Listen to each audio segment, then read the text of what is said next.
मैं ब्रह्मा विष्णु और महेश को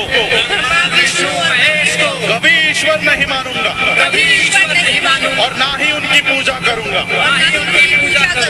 मैं राम और कृष्ण को ईश्वर नहीं मानूंगा और ना ही उनकी कभी पूजा करूंगा। मैं गौरी गणपति आदि हिंदू धर्म के किसी भी देवी देवताओं को नहीं मानूंगा और ना ही उनकी पूजा करूंगा। 9 बजे की मुद्दा बना रही है। राजनीति करने के लिए उनके पास कोई मुद्दा नहीं है। एजुकेशन की वो बात नहीं करते, हेल्थ की वो बात नहीं करते, रोजगार की वो बात नहीं करते, महंगाई की वो बात नहीं करते। तो उनके पास चूंकि कोई मुद्दा नहीं, तो ये इसको बिना वजह राजनीतिक रंग देने की कोशिश कर रहे हैं। अन्यथा ये तो हर साल होता है और फिर बीजेपी के भी मंत्री उसमें शामिल होते हैं।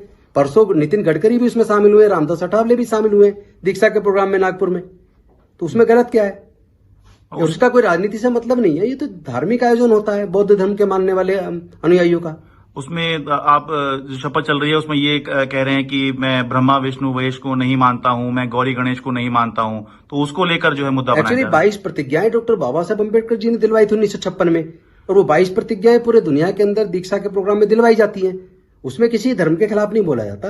बौद्ध धर्म तो वैसे भी सबकी आस्था का आदर करता है और भारत का संविधान सबको अपने आस्था को मानने की इजाजत देता है। सबको अपने धार्मिक जो फेथ है उसकी उपासना की आजादी सबको है। बीजेपी का जो आरोप है वो सरासर गलत है।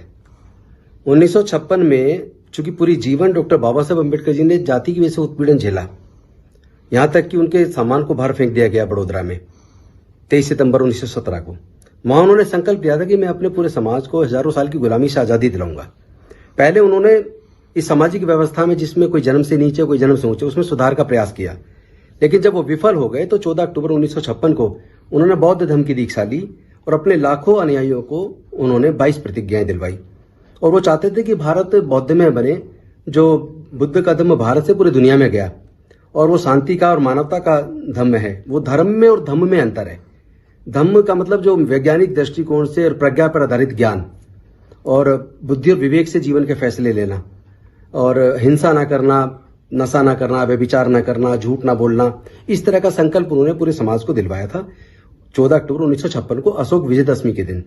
उसी दिन से पूरे देश के अंदर और पूरी दुनिया के अंदर हजारों जगह पर हर साल ये बौद्ध धम्म दीक्षा का आयोजन होता है। तो बीजेपी बिना वजह की मुद्दा बना रही है। राजनीति करने के लिए उनके पास कोई मुद्दा नहीं है। एजुकेशन की वो बात नहीं करते, हेल्थ की वो बात नहीं करते।